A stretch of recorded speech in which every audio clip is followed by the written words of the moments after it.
si no se propusiera nada en este respecto, Claudia Sheinbaum en su sexenio podría nombrar sin preguntarle a nadie y sobre todo porque controla al Congreso a todos los ministros de la Corte. Entonces parece que no se sostiene este argumento de querer capturar al menos de la Suprema Corte de Justicia de la Nación cuando el Ejecutivo Federal te quita una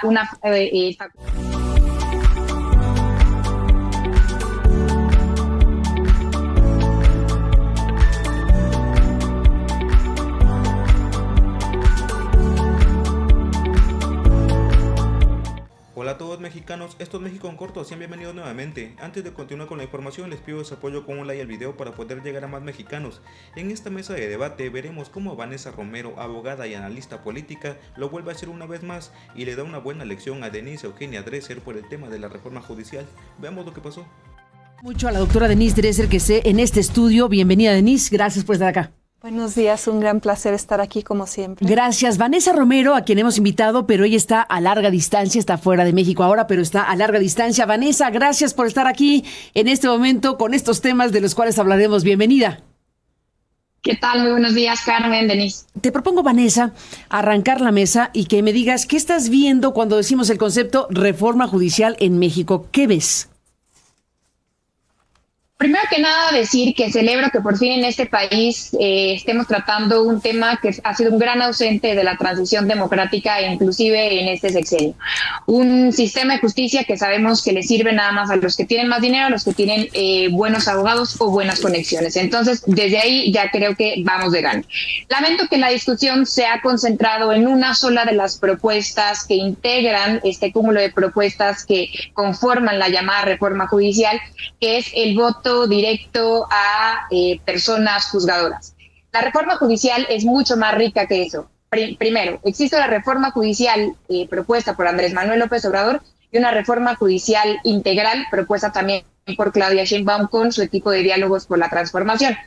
La reforma judicial de Andrés Manuel López Obrador propone efectivamente este tema que ha sido tan álgido del voto directo de personas juzgadoras, pero también otros temas que veníamos arrastrando desde sexenios anteriores, como la separación del Consejo de la Judicatura Federal en dos órganos, en uno de administración y otro de disciplina, y separarlo finalmente de la presidencia de la Corte, hacer efectiva la justicia pronta y expedita, algunos temas derivados de del funcionamiento del juicio de amparo, este tema de la austeridad republicana y que las personas juzgadoras no puedan ganar más que el presidente, que como sabes ha sido ya objeto de disputa judicial. Entonces la idea es llevarlo a la Constitución. Y por otro lado está la reforma integral que propone Claudia Sheinbaum con Arturo Saldívar, que toca la realidad, lo que más afecta el día a día del ciudadano de a pie, que es la justicia local. ¿Qué ves, Denise Dresser,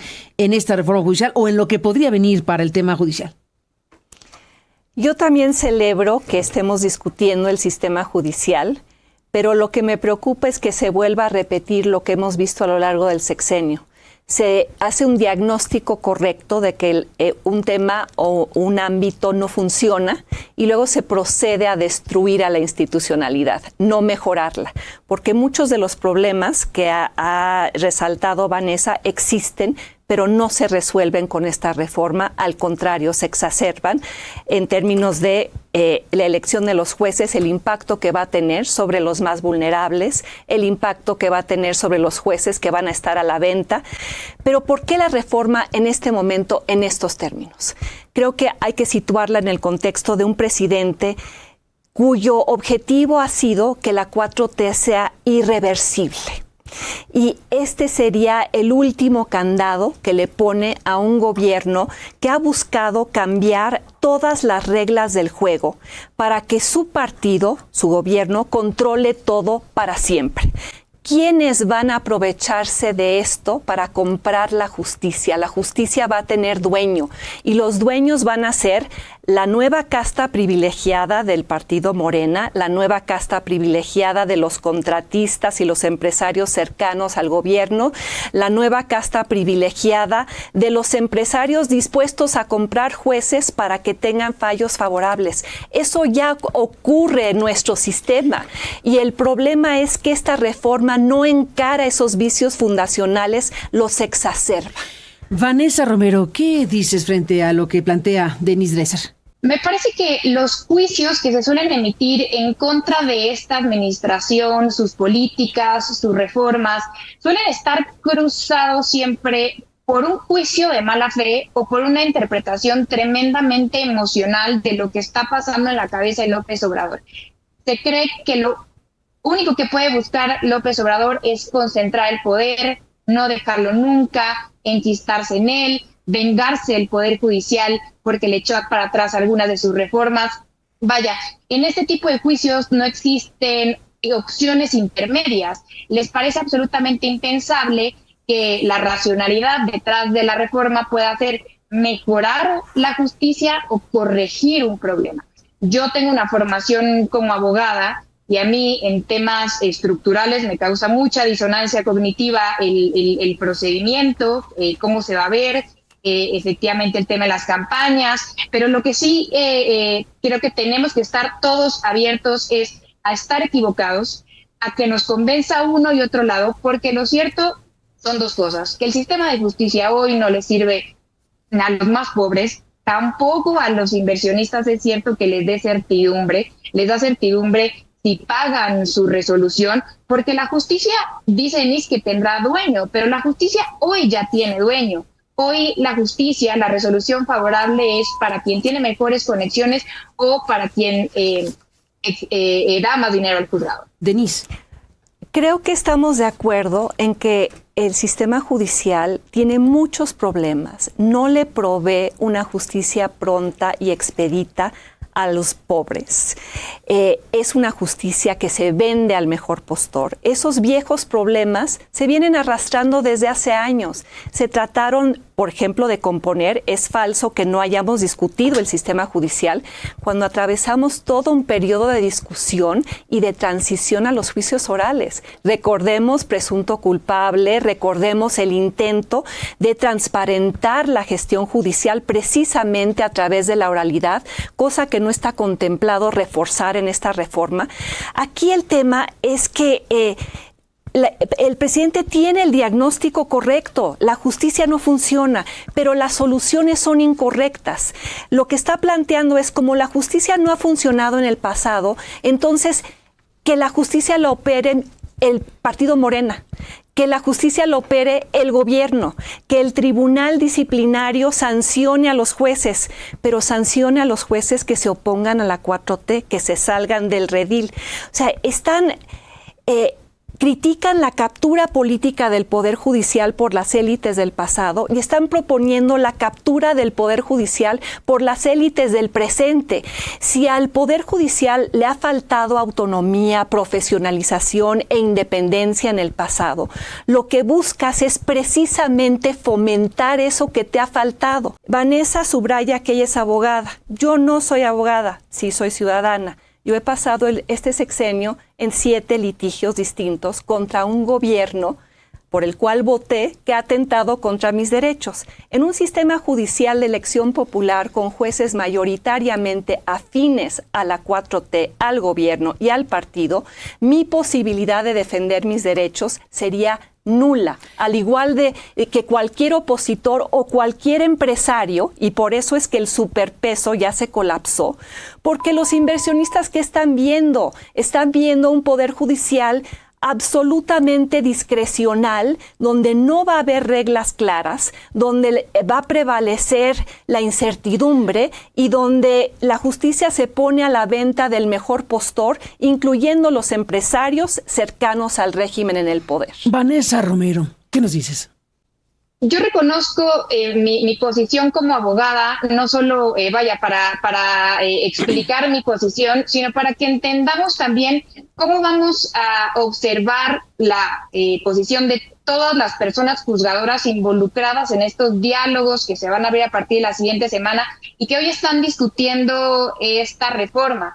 Porque lo cierto es que el sistema como hoy existe, no solo pues lo tenemos nosotros enquistado en el cerebro de que así tiene que ser y porque es cierto que así funciona en la mayoría de los países de la OCDE, sino que este sistema nos funciona tremendamente bien a mi gremio como abogados. Pues, nosotros sabemos que los abogados son una de las profesiones que económicamente le va mejor en este país y que tienen capturada también la justicia. Entonces, para que tengamos mucho cuidado en los diálogos, cuando se abran a estos colegios de abogados, a los profesionistas, inclusive a los funcionarios del Poder Judicial, que ellos serán juez y parte. Entonces, que tengamos cuidado con esos juicios y que sobre todo escuchemos a los usuarios del sistema de justicia. Por otro lado, habla Denise de este deseo por parte de Morena de capturar la Corte y en general el Poder Judicial. Nada más quiero que hagamos una precisión específicamente respecto al nombramiento de ministros de la Corte, porque recordemos que hoy el nombramiento de ministros lo puede terminar realizando el Ejecutivo Federal en términos unilaterales, como sucedió con Lenia Batres.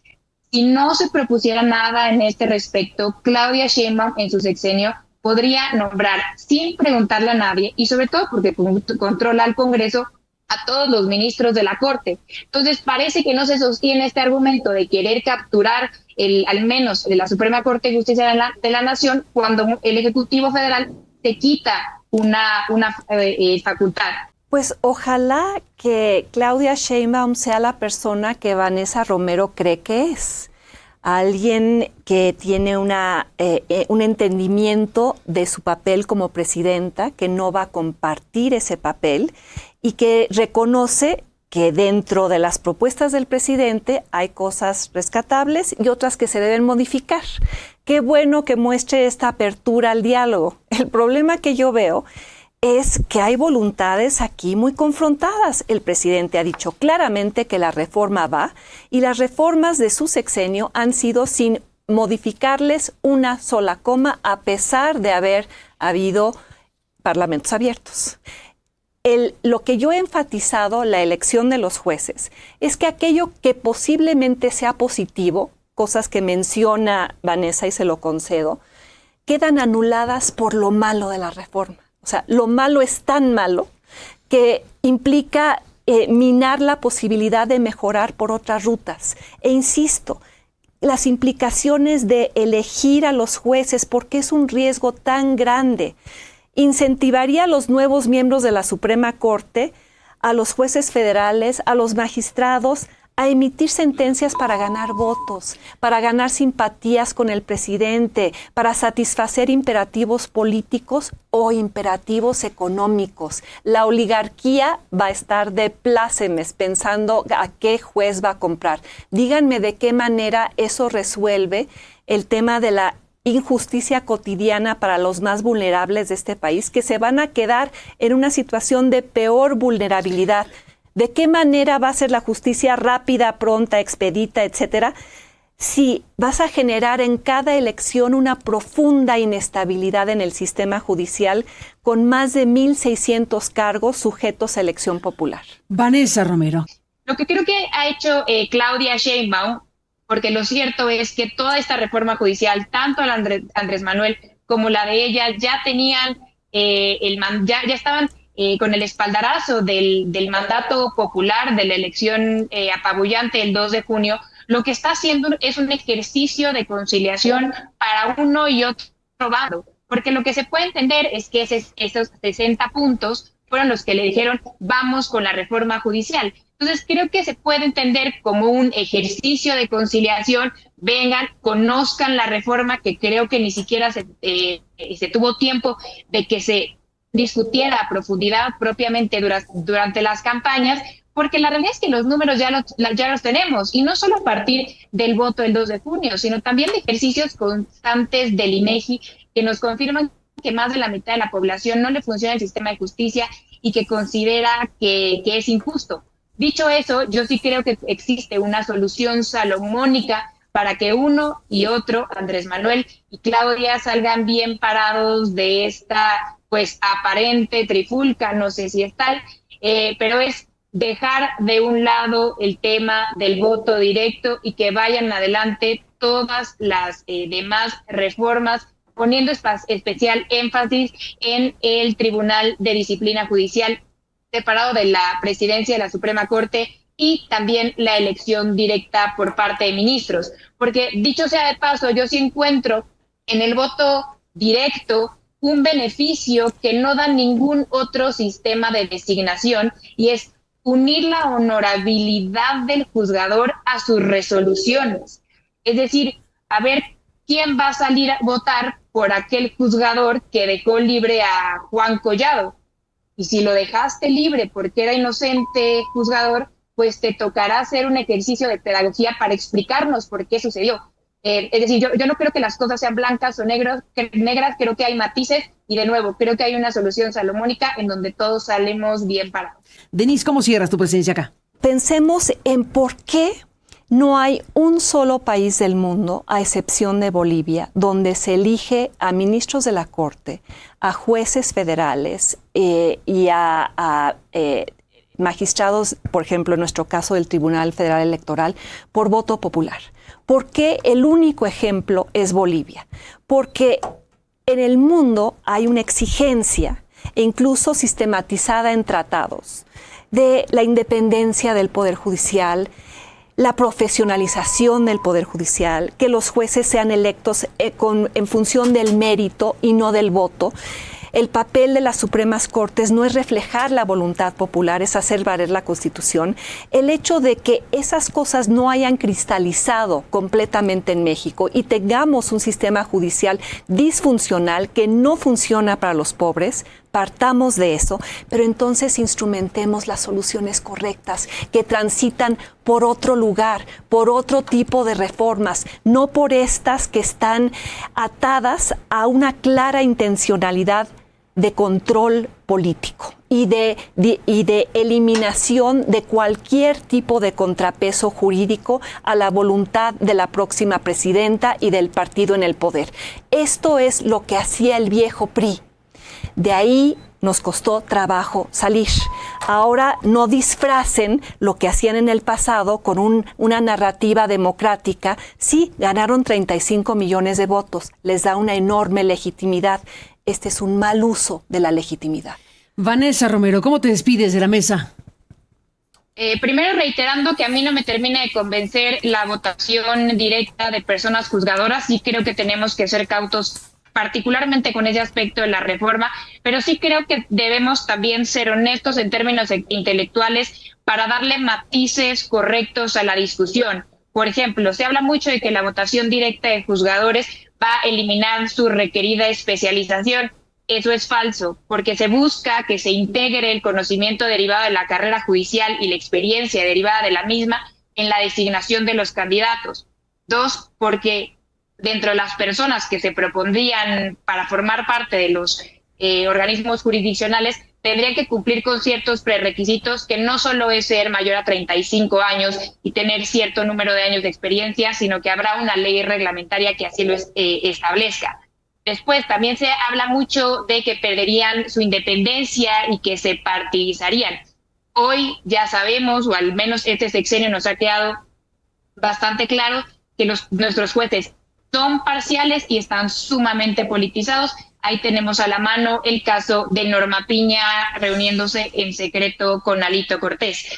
También pues se dice mucho que serían cooptados por parte de grupos criminales, por la oligarquía que podría pagar sus resoluciones. Eso ya sucede. Y por último, quisiera agregar que no es verdad que nuestra reforma judicial implica un incumplimiento inmediato elimino la palabra inmediato, no implica un incumplimiento ni del TEMEC ni de ninguno de nuestros acuerdos internacionales. El Estados Unidos no nos podría exigir que nosotros tengamos un sistema judicial distinto al que ellos ya tienen en algunos de sus estados, en donde los juzgadores se eligen por voto popular. Pues ahí está todo este conjunto de cosas, y a las dos gracias por estar aquí.